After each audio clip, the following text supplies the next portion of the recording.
मित्र हो, सोलापूरच्या माळावरून, सोलापूर जिल्ह्यातून माळशिरसच्या माळावरून एन.डी. पाटील पिळवकर बोलतोय.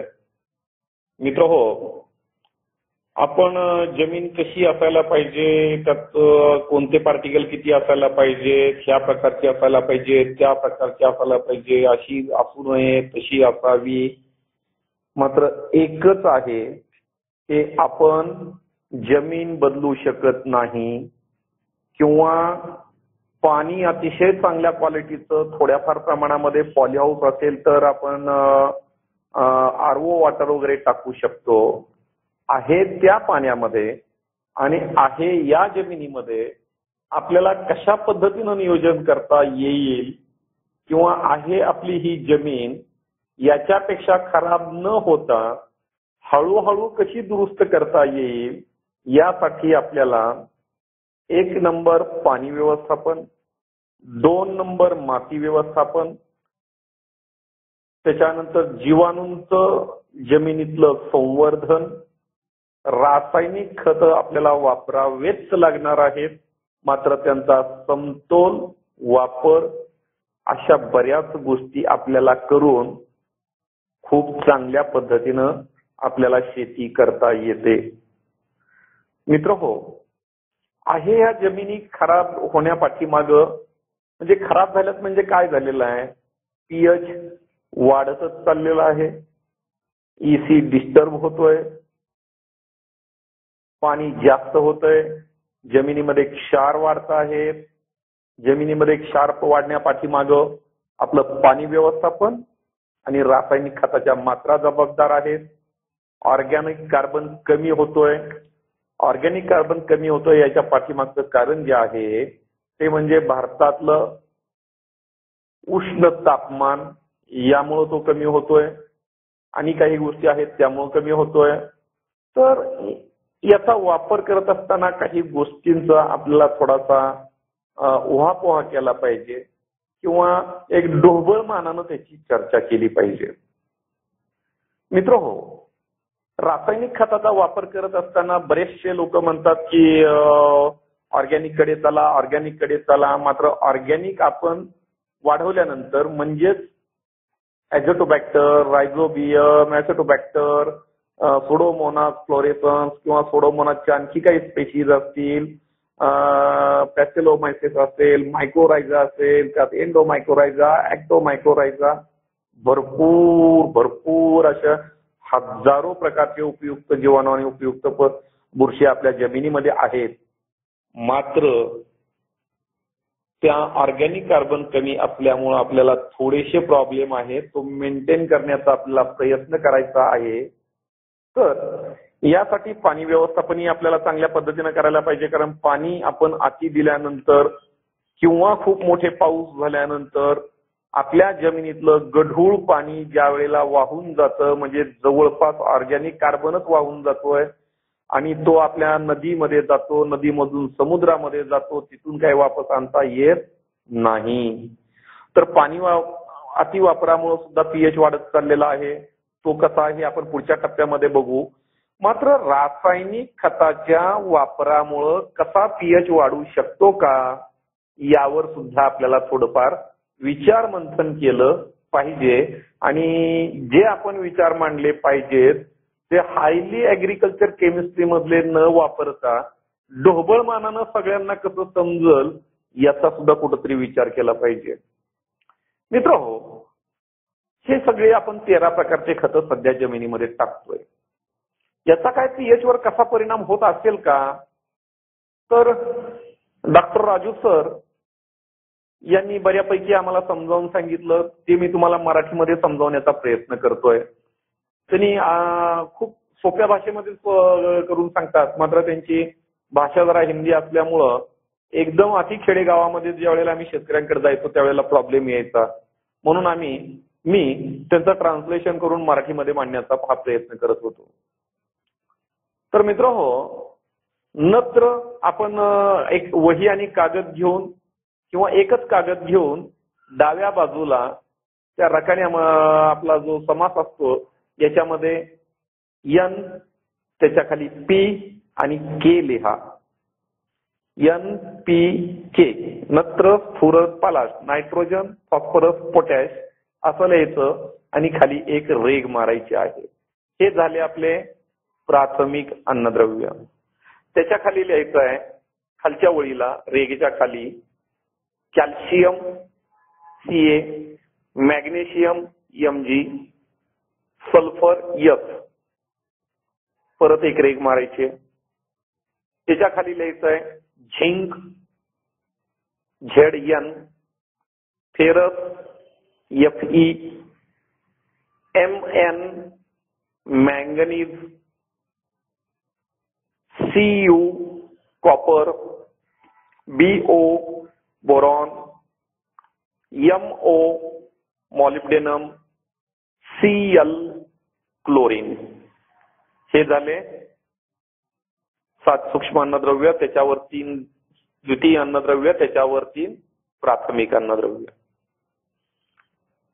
तर जी केमिस्ट्री बऱ्यापैकी आपण बऱ्याचशा लेखांमधून वाचलेले आपल्या व्हॉट्सअपवर आलेला आहे, मात्र याचा मेळ कसा काय घालायचा.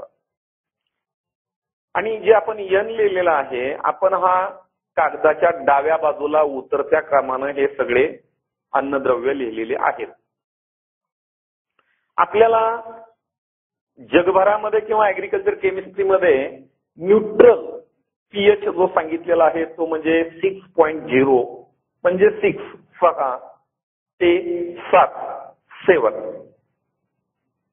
हा वरच्या बाजूला लिहा, मध्ये एक 6 लिहा, एक थोडीशी रेघ मारा 1-2 इंचाची आणि 7 लिहा.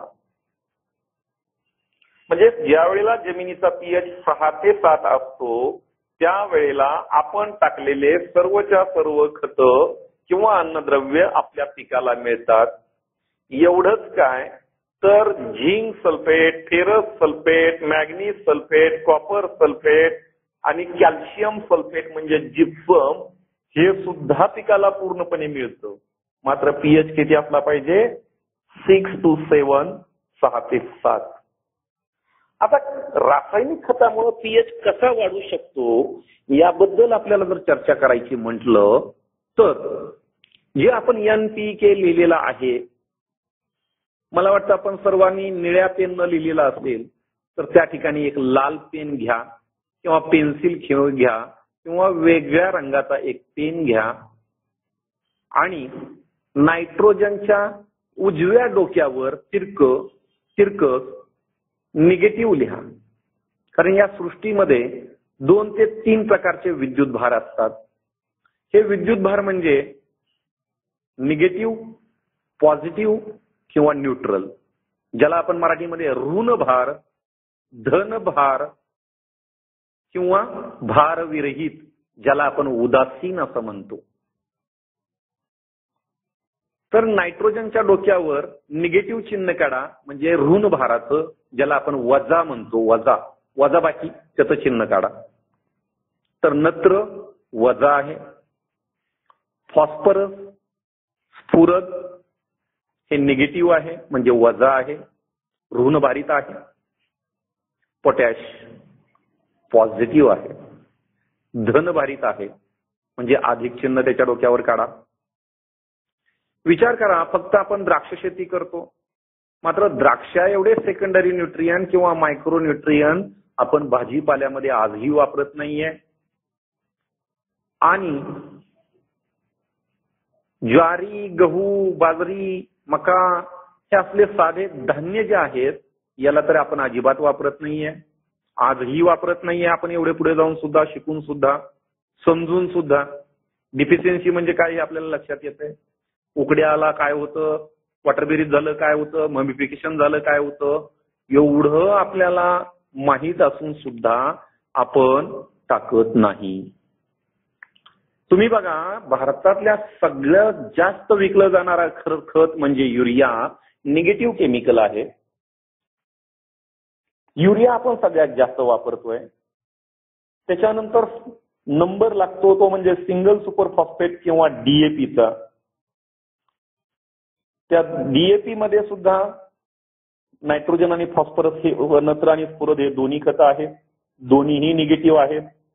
एवढंच काय, 95 पर्यंत लोक द्राक्षाला एमओपी टाकायचे, कसे तरी एफओपी पर्यंत आलेले आहेत आणि आता 0050 किंवा 13045 पर्यंत आलेले आहेत. इतर पिकांमध्ये हे होत नाहीये, पोटॅश पॉझिटिव्ह आहे. आजपर्यंत आपण आपल्या देशामध्ये युरिया आणि डीएपी मिळत नाही म्हणून शेतकऱ्यांनी आंदोलनं केलेली पाहिलेली आहेत, मात्र पोटॅश मिळत नाही म्हणून कधीही आंदोलन झालेलं नाही. आपल्या ज्वारीला किंवा माझ्या बाजरीला एमओपी पाहिजे किंवा एसओपी पाहिजे किंवा 0050 पाहिजे किंवा 13045 पाहिजे असं म्हणून आपण आजही कधी दुकानात जात नाहीये किंवा आपल्या घरच्या स्टोर रूम मध्ये असलेलं एमओपी किंवा एसओपी आपण वापरायचा प्रयत्न करत नाहीये. आपल्या ज्वारीला किंवा बाजरीला आपण 10-26-26 जर टाकलं तर थोडाफार पोटॅश जातो, अन्यथा आपण युरिया आणि डीएपी दाबून टाकतो, भरगच्च टाकतो, त्यात पोटॅश नाही आहे ते आपण विसरून जातो. मित्र हो, आपण जास्तीत जास्त निगेटिव्ह केमिकल टाकतोय. ऍग्रिकल्चर केमिस्ट्री कृषी रसायनशास्त्राच्या अभ्यासानुसार सल्फरचा अपवाद जर वगळला तर सगळे निगेटिव्ह केमिकल पीएच वाढवतात आणि पॉझिटिव्ह केमिकल पीएच संतुलित करतात, म्हणजे बॅलन्स करतात. आता बघा, एवढ्या वर्षापासून 40 वर्षापासून आपण युरियाचा एवढा वापर करतोय. साधारणतः 1960च्या दरम्यान युरिया भारतात आला, परत 4-5 वर्षानंतर सिंगल सुपर फॉस्फेट आलं, त्याच्यानंतर नंतरच्या 70च्या नंतर डीएपी आलं, त्यानंतर इतर मिश्र कॉम्प्लेक्स मिक्स फर्टिलायझर आले, म्हणजे मिश्र दाणेदार खते आले. आपण युरिया आणि डीएपी दोन्हीच्या दोन्ही निगेटिव्ह खतं खूप मोठ्या प्रमाणामध्ये टाकतोय. त्याचा जमिनीवर खूप मोठा परिणाम होतोय आणि आपल्या जमिनीचा पीएच वाढत जातोय. 0.1 न पीएच वाढल्यानंतर किती होतं, किती प्रॉब्लेम होतो, किती फिक्सेशन होतं, हे पर्सेंटेज मी तुम्हाला मागच्या ऑडिओ क्लिपमध्ये सांगितलेलं आहे. आता हे जे निगेटिव्ह खतं वाढलेले आहेत याचे किती गंभीर परिणाम होत आहे, तर पीएच वाढत चाललेला आहे. मित्र हो, आपल्या जमिनीचे पीएच हलक्या जमिनीमध्ये 8 पर्यंत गेलेले आहेत, मध्यम जमिनीमध्ये 8.5 वर गेलेले आहेत आणि अतिशय नदीच्या कडेच्या ज्या जमिनीमध्ये क्षाराचं पूर्णपणे थर येतो या जमिनीचे पीएच 9 पर्यंत गेलेले आहेत. म्हणजे 40 वर्षामध्ये रासायनिक खतं देऊन आणि पाणी टाकून आपण जमिनीचा पीएच 2 पर्यंत 1.5 ते 2 न वाढवलेला आहे. हा जमिनीचा पीएच जर समजा 10च्या 10.25च्या वर जर गेला तर आपल्या जमिनीमध्ये कुसळं उगवणार नाहीत, बोंदड उगवणार नाहीत किंवा एकदम दलदलीच्या जमिनीमध्ये जे वनस्पती उगवतात त्या सुद्धा उगवणार नाहीयेत. म्हणजे जगावर, देशावर उपासमारीची वेळ येऊ शकते, कारण जमिनीचे पीएच वाढत चाललेले आहेत. आणि हा स्टार्वेशन म्हणजे उपासमारीचा जो रोग आहे याच्यावर उपाय अन्न एवढाच आहे, तिथं आपण कुठलंही सिंथेटिक फूड आपण तयार करून खाऊ शकणार नाही. याची गंभीर दखल आपण आज घेतली पाहिजे आणि प्रत्येकाने एक शपथ खाल्ली पाहिजे की माझ्या वडिलांकडून ज्या गुणवत्तेची जमीन मला आली त्या गुणवत्तेपेक्षा थोडी चांगली गुणवत्ता करून, म्हणजे पीएच कमी करून, ईसी बॅलन्स करून, ओसी वाढवून मी माझ्या पोराच्या ताब्यात देईन. ही शपथ आज आपण घेतलीच पाहिजे. यासाठी आपण माती व्यवस्थापन, पाणी व्यवस्थापन आणि जमिनीतलं उपयुक्त जीवाणूंचं संवर्धन करण्याची आपल्यावर आज वेळ आलेली आहे. मित्र हो, आपल्या देशाला स्वातंत्र्य मिळालं त्याच्या अगोदर आपल्या देशामध्ये रासायनिक खताचा एक कण सुद्धा वापरला नव्हता. जेवढं काय वापरलं जायचं ते पालापाचोळा आणि काडी कचरा वापरला जायचा. याच्यातून समतोल आहार 16च्या 16 अन्नद्रव्य आपल्या पिकाला बॅलन्स मध्ये म्हणजे संतुलित मात्रेमध्ये मिळायची.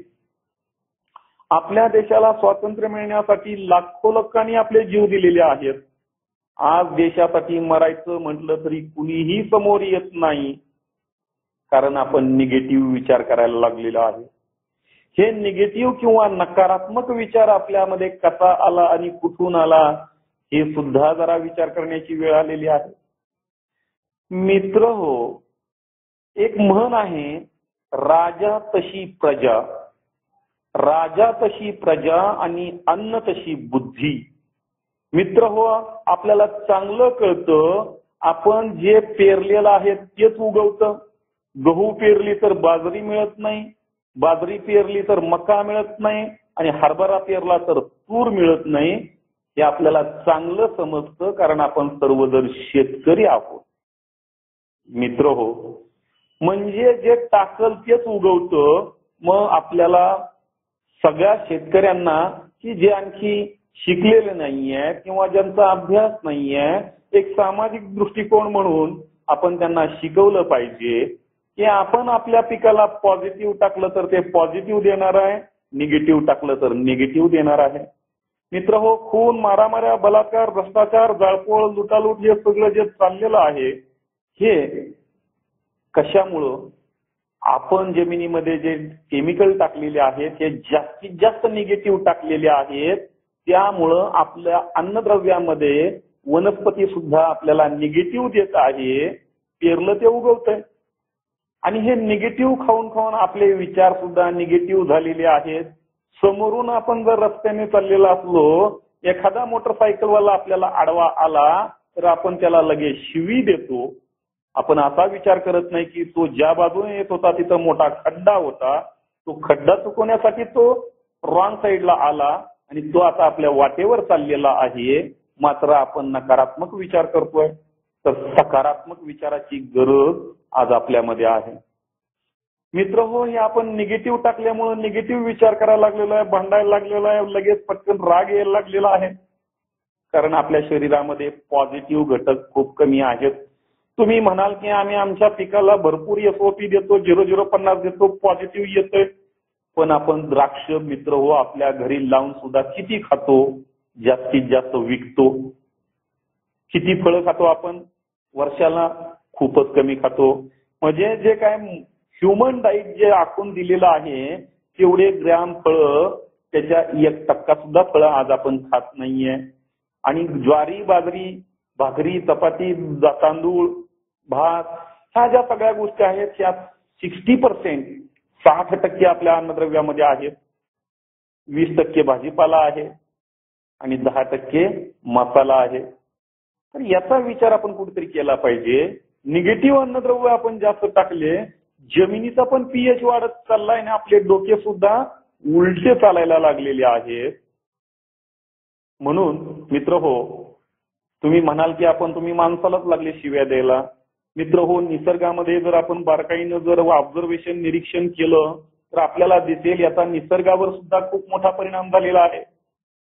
मित्र हो, घोडा आपण लग्नामध्ये ज्याच्यावर बसलो होतो तो घोडा प्राणी जो ज्याला आपण हॉर्स म्हणतो, हा जन्मल्यापासून मरेपर्यंत अजिबात खाली बसत नाही.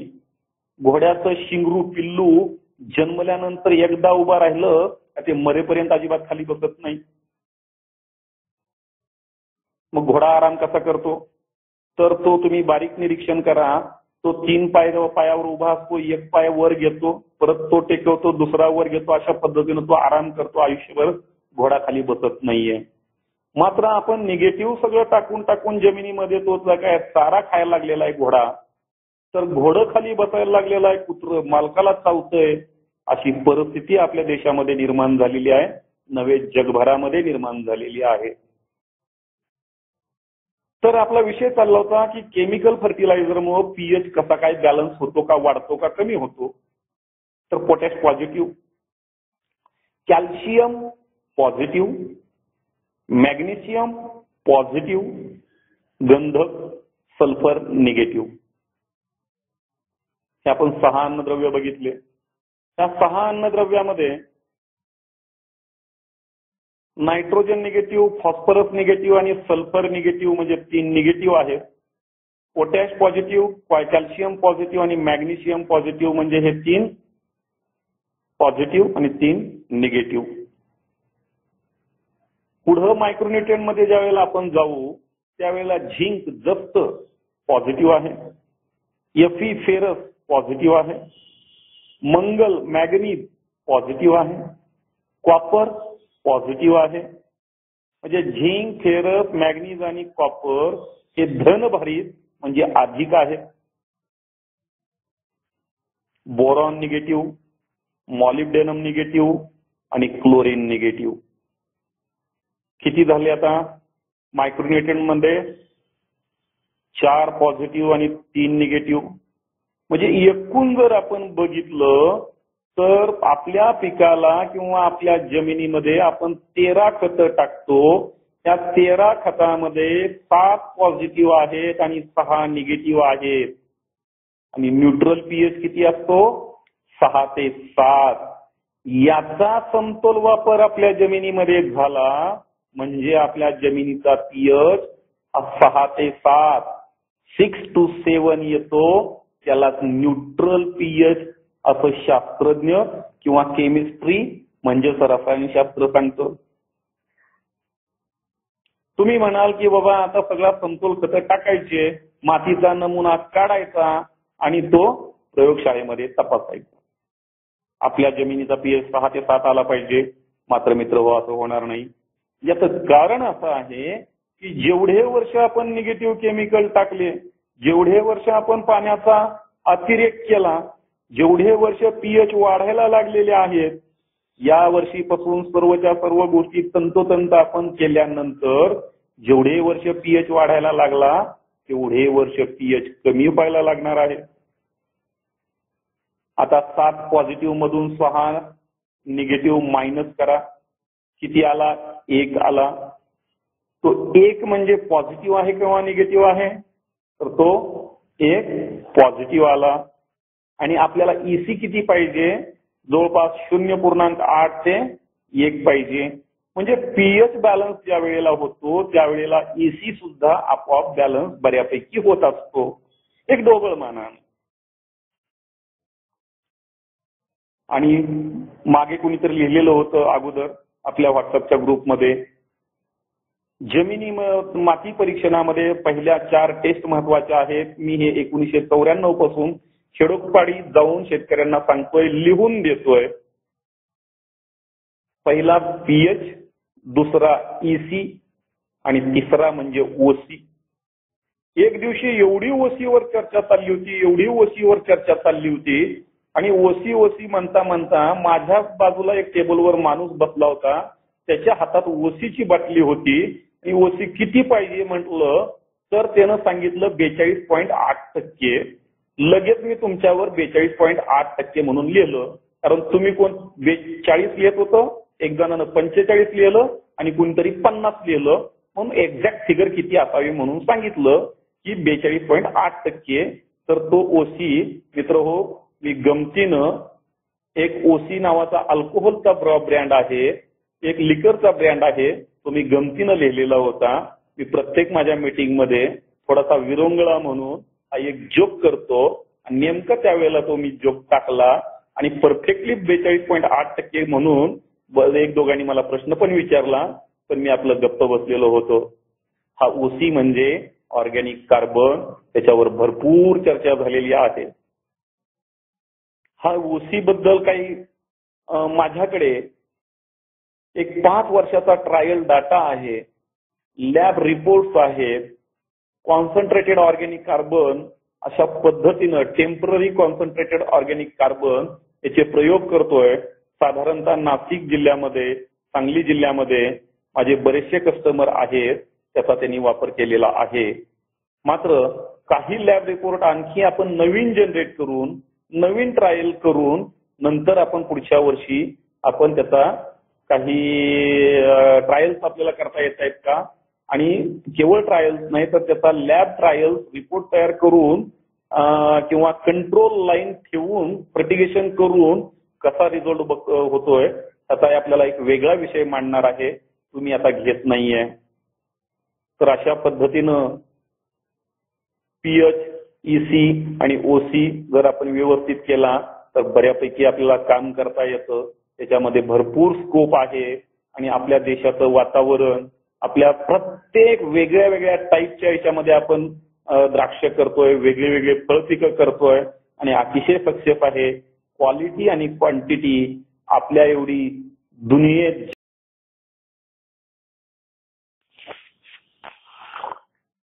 मित्र हो, सोलापूर जिल्ह्यातून माळशिरसच्या माळावरून एन.डी. पाटील पिळवकर बोलतोय. मित्र हो, आपण जमीन कशी असायला पाहिजे, त्यात कोणते पार्टिकल किती असायला पाहिजे, ह्या प्रकारची असायला पाहिजे, त्या प्रकारची असायला पाहिजे, अशी असू नये, तशी असावी. मात्र एकच आहे, ते आपण जमीन बदलू शकत नाही किंवा पाणी अतिशय चांगल्या क्वालिटीचं थोड्याफार प्रमाणामध्ये पॉलीहाऊस असेल तर आपण आरओ वॉटर वगैरे टाकू शकतो. आहे त्या पाण्यामध्ये आणि आहे या जमिनीमध्ये आपल्याला कशा पद्धतीनं नियोजन करता येईल किंवा आहे आपली ही जमीन याच्यापेक्षा खराब न होता हळूहळू कशी दुरुस्त करता येईल यासाठी आपल्याला 1 नंबर पाणी व्यवस्थापन, 2 नंबर माती व्यवस्थापन, त्याच्यानंतर जीवाणूंचं जमिनीतलं संवर्धन, रासायनिक खतं आपल्याला वापरावेच लागणार आहेत, मात्र त्यांचा समतोल वापर अशा बऱ्याच गोष्टी आपल्याला करून खूप चांगल्या पद्धतीनं आपल्याला शेती करता येते. मित्र हो, आहे या जमिनी खराब होण्यापाठीमागं म्हणजे खराब झाल्यात म्हणजे काय झालेलं आहे, पीएच वाढतच चाललेला आहे, ईसी डिस्टर्ब होतोय, पाणी जास्त होतंय, जमिनीमध्ये क्षार वाढत आहे. जमिनीमध्ये क्षार वाढण्यापाठीमागं आपलं पाणी व्यवस्थापन आणि रासायनिक खताच्या मात्रा जबाबदार आहेत. ऑर्गॅनिक कार्बन कमी होतोय. ऑर्गॅनिक कार्बन कमी होतोय याच्या पाठीमागचं कारण जे आहे ते म्हणजे भारतातलं उष्ण तापमान, यामुळे तो कमी होतोय आणि काही गोष्टी आहेत त्यामुळे कमी होतोय. तर याचा वापर करत असताना काही गोष्टींचा आपल्याला थोडासा उहापोहा केला पाहिजे किंवा एक ढोबळ मानानं त्याची चर्चा केली पाहिजे. मित्र हो, रासायनिक खताचा वापर करत असताना बरेचसे लोक म्हणतात की ऑर्गॅनिक कडे चला. मात्र ऑर्गॅनिक आपण वाढवल्यानंतर म्हणजेच ॲझोटोबॅक्टर, रायझोबियम, ॲसिटोबॅक्टर, सुडोमोनास फ्लोरेसन्स किंवा सुडोमोनासच्या आणखी काही स्पेशीज असतील, पॅसिलोमायसिस असेल, मायकोरायझा असेल, त्यात एंडोमायकोरायझा, ॲक्टोमायकोरायझा, भरपूर अशा हजारो प्रकारचे उपयुक्त जीवाणू आणि उपयुक्त बुरशी आपल्या जमिनीमध्ये आहेत. मात्र त्या ऑर्गॅनिक कार्बन कमी असल्यामुळे आपल्याला थोडेसे प्रॉब्लेम आहेत. तो मेंटेन करण्याचा आपल्याला प्रयत्न करायचा आहे. तर यासाठी पाणी व्यवस्थापनही आपल्याला चांगल्या पद्धतीने करायला पाहिजे, कारण पाणी आपण अति दिल्यानंतर किंवा खूप मोठे पाऊस झाल्यानंतर आपल्या जमिनीतलं गढूळ पाणी ज्या वेळेला वाहून जातं म्हणजे जवळपास ऑर्गॅनिक कार्बनच वाहून जातोय आणि तो आपल्या नदीमध्ये जातो, नदीमधून समुद्रामध्ये जातो, तिथून काही वापस आणता येत नाही. तर पाणी अतिवापरामुळे सुद्धा पीएच वाढत चाललेला आहे. तो कसा आहे आपण पुढच्या टप्प्यामध्ये बघू. मात्र रासायनिक खताच्या वापरामुळे कसा पीएच वाढू शकतो का, यावर सुद्धा आपल्याला थोडंफार विचार मंथन केलं पाहिजे. आणि जे आपण विचार मांडले पाहिजेत ते हायली ऍग्रिकल्चर केमिस्ट्री मधले न वापरता ढोबळ मानानं सगळ्यांना कसं समजल याचा सुद्धा कुठेतरी विचार केला पाहिजे. मित्र हो, हे सगळे आपण 13 प्रकारचे खतं सध्या जमिनीमध्ये टाकतोय. याचा काय पीएच वर कसा परिणाम होत असेल का, तर डॉक्टर राजू सर यांनी बऱ्यापैकी आम्हाला समजावून सांगितलं. ते मी तुम्हाला मराठीमध्ये समजावण्याचा प्रयत्न करतोय. त्यांनी खूप सोप्या भाषेमध्ये करून सांगतात, मात्र त्यांची भाषा जरा हिंदी असल्यामुळं एकदम अति खेडेगावामध्ये ज्या वेळेला आम्ही शेतकऱ्यांकडे जायचो त्यावेळेला प्रॉब्लेम यायचा. म्हणून मी त्यांचं ट्रान्सलेशन करून मराठीमध्ये मांडण्याचा हा प्रयत्न करत होतो. तर मित्र हो, नत्र आपण एक वही आणि कागद घेऊन किंवा एकच कागद घेऊन डाव्या बाजूला त्या रकान्या आपला जो समास असतो याच्यामध्ये एन, त्याच्या खाली पी आणि के लिहा. एन पी के, नत्र, स्फुरद, पालाश, नायट्रोजन, फॉस्फरस, पोटॅश असं लिहायचं आणि खाली एक रेघ मारायची आहे. हे झाले आपले प्राथमिक अन्नद्रव्य. त्याच्या खाली लिहायचं आहे खालच्या ओळीला रेघेच्या खाली calcium Ca, magnesium Mg, sulphur S, परत एक रेघ मारायची. त्याच्या खाली लिहायचं आहे zinc Zn, ferrous Fe, Mn, manganese, Cu, copper, Bo, boron, Mo, molybdenum, Cl, chlorine. हे झाले 7 सूक्ष्म अन्नद्रव्य, त्याच्यावर 3 द्वितीय अन्नद्रव्य, त्याच्यावर 3 प्राथमिक अन्नद्रव्य. तर जी केमिस्ट्री बऱ्यापैकी आपण बऱ्याचशा लेखांमधून वाचलेले आपल्या व्हॉट्सअपवर आलेला आहे, मात्र याचा मेळ कसा काय घालायचा. आणि जे आपण एन लिहिलेला आहे, आपण हा कागदाच्या डाव्या बाजूला उतरत्या क्रमानं हे सगळे अन्नद्रव्य लिहिलेले आहेत. आपल्याला जगभरामध्ये किंवा ऍग्रिकल्चर केमिस्ट्रीमध्ये न्यूट्रल पीएच जो सांगितलेला आहे तो म्हणजे 6.0 म्हणजे 6 ते 7 हा वरच्या बाजूला लिहा, मध्ये एक 6 लिहा, एक थोडीशी रेघ मारा 1-2 इंचाची आणि 7 लिहा. म्हणजे ज्या वेळेला जमिनीचा पीएच 6 ते 7 असतो त्यावेळेला आपण टाकलेले सर्वच्या सर्व खतं किंवा अन्नद्रव्य आपल्या पिकाला मिळतात.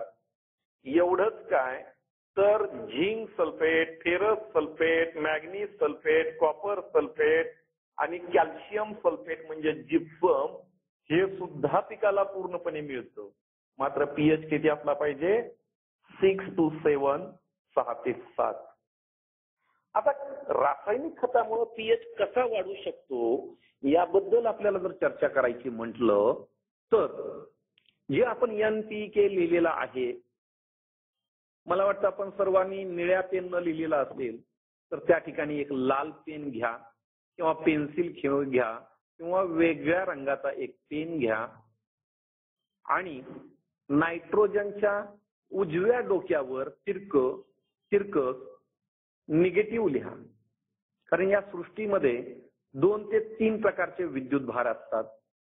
हे विद्युत भार म्हणजे निगेटिव्ह, पॉझिटिव्ह किंवा न्यूट्रल, ज्याला आपण मराठीमध्ये ऋण भार, धन भार किंवा भारविरहित, ज्याला आपण उदासीन असं म्हणतो.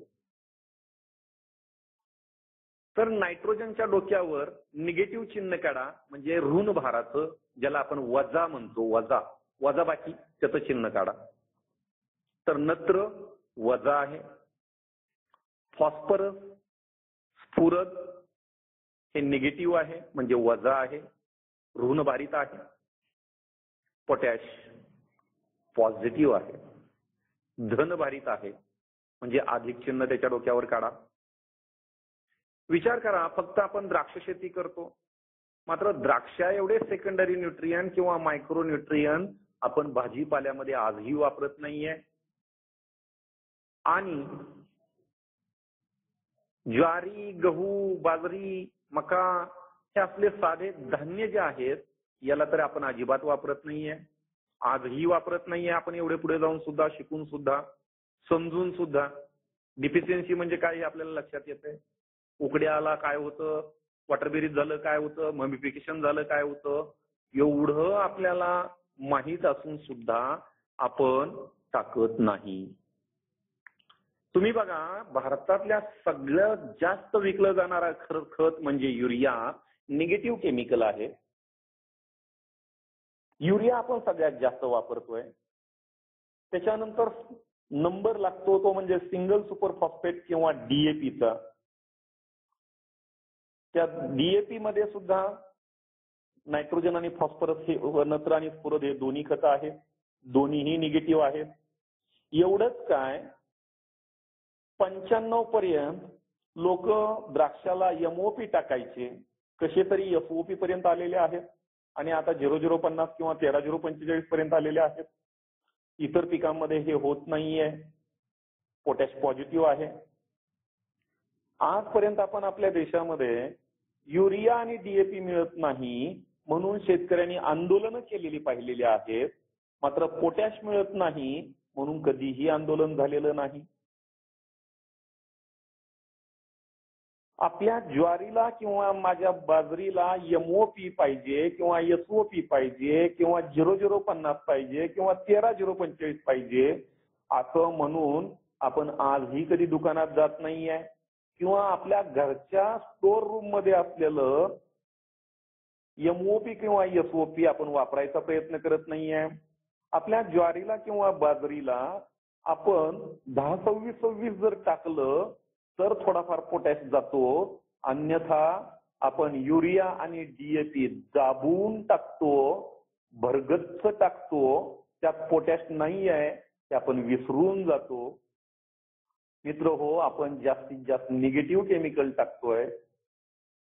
ऍग्रिकल्चर केमिस्ट्री कृषी रसायनशास्त्राच्या अभ्यासानुसार सल्फरचा अपवाद जर वगळला तर सगळे निगेटिव्ह केमिकल पीएच वाढवतात आणि पॉझिटिव्ह केमिकल पीएच संतुलित करतात, म्हणजे बॅलन्स करतात.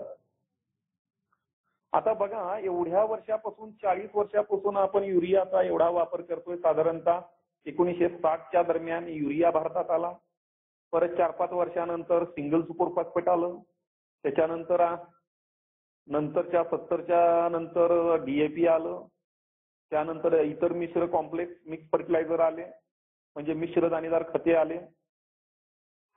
आपण युरिया आणि डीएपी दोन्हीच्या दोन्ही निगेटिव्ह खतं खूप मोठ्या प्रमाणामध्ये टाकतोय.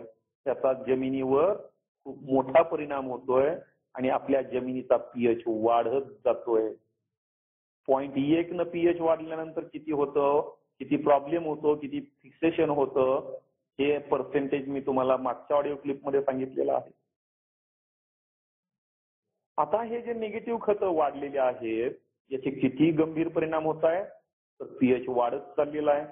मित्र हो, आपल्या जमिनीचे पीएच हलक्या जमिनीमध्ये 8 पर्यंत गेलेले आहेत, मध्यम जमिनीमध्ये 8.5 वर गेलेले आहेत आणि अतिशय नदीच्या कडेच्या ज्या जमिनीमध्ये क्षाराचं पूर्णपणे थर येतो या जमिनीचे पीएच 9 पर्यंत गेलेले आहेत. म्हणजे 40 वर्षामध्ये रासायनिक खतं देऊन आणि पाणी टाकून आपण जमिनीचा पीएच 2 पर्यंत 1.5 ते 2 न वाढवलेला आहे. हा जमिनीचा पीएच जर समजा 10च्या 10.25च्या वर जर गेला तर आपल्या जमिनीमध्ये कुसळं उगवणार नाहीत, बोंदड उगवणार नाहीत किंवा एकदम दलदलीच्या जमिनीमध्ये जे वनस्पती उगवतात त्या सुद्धा उगवणार नाहीयेत. म्हणजे जगावर, देशावर उपासमारीची वेळ येऊ शकते, कारण जमिनीचे पीएच वाढत चाललेले आहेत. आणि हा स्टार्वेशन म्हणजे उपासमारीचा जो रोग आहे याच्यावर उपाय अन्न एवढाच आहे, तिथं आपण कुठलंही सिंथेटिक फूड आपण तयार करून खाऊ शकणार नाही. याची गंभीर दखल आपण आज घेतली पाहिजे आणि प्रत्येकाने एक शपथ खाल्ली पाहिजे की माझ्या वडिलांकडून ज्या गुणवत्तेची जमीन मला आली त्या गुणवत्तेपेक्षा थोडी चांगली गुणवत्ता करून, म्हणजे पीएच कमी करून, ईसी बॅलन्स करून, ओसी वाढवून मी माझ्या पोराच्या ताब्यात देईन. ही शपथ आज आपण घेतलीच पाहिजे. यासाठी आपण माती व्यवस्थापन, पाणी व्यवस्थापन आणि जमिनीतलं उपयुक्त जीवाणूंचं संवर्धन करण्याची आपल्यावर आज वेळ आलेली आहे. मित्र हो, आपल्या देशाला स्वातंत्र्य मिळालं त्याच्या अगोदर आपल्या देशामध्ये रासायनिक खताचा एक कण सुद्धा वापरला नव्हता. जेवढं काय वापरलं जायचं ते पालापाचोळा आणि काडी कचरा वापरला जायचा. याच्यातून समतोल आहार 16च्या 16 अन्नद्रव्य आपल्या पिकाला बॅलन्स मध्ये म्हणजे संतुलित मात्रेमध्ये मिळायची. आपल्या देशाला स्वातंत्र्य मिळण्यासाठी लाखो लोकांनी आपले जीव दिलेले आहेत. आज देशासाठी मरायचं म्हटलं तरी कुणीही समोर येत नाही, कारण आपण निगेटिव्ह विचार करायला लागलेलो आहे. हे निगेटिव्ह किंवा नकारात्मक विचार आपल्यामध्ये कसा आला आणि कुठून आला हे सुद्धा जरा विचार करण्याची वेळ आलेली आहे. मित्र हो, एक म्हण आहे, राजा तशी प्रजा, राजा तशी प्रजा आणि अन्न तशी बुद्धी. मित्र हो, आपल्याला चांगलं कळतं आपण जे पेरलेलं आहे तेच उगवतं. गहू पेरली तर बाजरी मिळत नाही, बाजरी पेरली तर मका मिळत नाही आणि हरभरा पेरला तर तूर मिळत नाही. हे आपल्याला चांगलं समजतं, कारण आपण सर्वजण शेतकरी आहोत. मित्र हो, म्हणजे जे टाकल तेच उगवतं. मग आपल्याला सगळ्या शेतकऱ्यांना की जे आणखी शिकलेले नाहीये किंवा ज्यांचा अभ्यास नाहीये, एक सामाजिक दृष्टिकोन म्हणून आपण त्यांना शिकवलं पाहिजे की आपण आपल्या पिकाला पॉझिटिव्ह टाकलं तर ते पॉझिटिव्ह देणार आहे, निगेटिव्ह टाकलं तर निगेटिव्ह देणार आहे. मित्र हो, खून, मारामाऱ्या, बलात्कार, भ्रष्टाचार, जाळपोळ, लुटालूट हे सगळं जे चाललेलं आहे हे कशामुळं? आपण जमिनीमध्ये जे केमिकल टाकलेले आहेत हे जास्तीत जास्त निगेटिव्ह टाकलेले आहेत. त्यामुळं आपल्या अन्नद्रव्यामध्ये वनस्पती सुद्धा आपल्याला निगेटिव्ह देत आहे. पेरलं ते उगवतंय आणि हे निगेटिव्ह खाऊन खाऊन आपले विचार सुद्धा निगेटिव्ह झालेले आहेत. समोरून आपण जर रस्त्याने चाललेला असलो, एखादा मोटरसायकलवाला आपल्याला आडवा आला तर आपण त्याला लगेच शिवी देतो. आपण असा विचार करत नाही की तो ज्या बाजूने येत होता तिथं मोठा खड्डा होता, तो खड्डा चुकवण्यासाठी तो रॉंग साईडला आला आणि तो आता आपल्या वाटेवर चाललेला आहे. मात्र आपण नकारात्मक विचार करतोय. तर सकारात्मक विचाराची गरज आज आपल्यामध्ये आहे. मित्र हो, हे आपण निगेटिव्ह टाकल्यामुळे निगेटिव्ह विचार करायला लागलेलो आहे, भांडायला लागलेलो आहे, लगेच पटकन राग यायला लागलेला आहे. कारण आपल्या शरीरामध्ये पॉझिटिव्ह घटक खूप कमी आहेत. तुम्ही म्हणाल की आम्ही आमच्या पिकाला भरपूर एसओपी देतो, 0050 देतो, पॉझिटिव्ह येतोय. पण आपण द्राक्ष मित्र हो आपल्या घरी लावून सुद्धा किती खातो, जास्तीत जास्त विकतो. किती फळं खातो आपण वर्षाला? खूपच कमी खातो. म्हणजे जे काय ह्युमन डाईट जे आखून दिलेलं आहे तेवढे ग्रॅम फळं, त्याच्या 1% सुद्धा फळं आज आपण खात नाहीये. आणि ज्वारी, बाजरी, भाकरी, चपाती, तांदूळ, भात, ह्या ज्या सगळ्या गोष्टी आहेत त्या 60% 60% आपल्या अन्नद्रव्यामध्ये आहेत. 20% भाजीपाला आहे आणि 10% मसाला आहे. तर याचा विचार आपण कुठेतरी केला पाहिजे. निगेटिव्ह अन्नद्रव्य आपण जास्त टाकले, जमिनीचा पण पीएच वाढत चाललाय आणि आपले डोके सुद्धा उलटे चालायला लागलेले आहेत. म्हणून मित्र हो, तुम्ही म्हणाल की तुम्ही माणसालाच लागले शिव्या द्यायला. मित्र हो, निसर्गामध्ये जर आपण बारकाईनं जर ऑब्झर्वेशन निरीक्षण केलं तर आपल्याला दिसेल याचा निसर्गावर सुद्धा खूप मोठा परिणाम झालेला आहे. मित्र हो, घोडा आपण लग्नामध्ये ज्याच्यावर बसलो तो घोडा प्राणी, जो ज्याला आपण हॉर्स म्हणतो, हा जन्मल्यापासून मरेपर्यंत अजिबात खाली बसत नाही. घोड्याचं शिंगरू पिल्लू जन्मल्यानंतर एकदा उभा राहिलं ते मरेपर्यंत अजिबात खाली बसत नाही. मग घोडा आराम कसा करतो? तर तो तुम्ही बारीक निरीक्षण करा. तो 3 पायावर उभा असतो, 1 पाय वर घेतो, परत तो टेकवतो, दुसरा वर घेतो. अशा पद्धतीनं तो आराम करतो. आयुष्यभर घोडा खाली बसत नाहीये. मात्र आपण निगेटिव्ह सगळं टाकून टाकून जमिनीमध्ये तो काय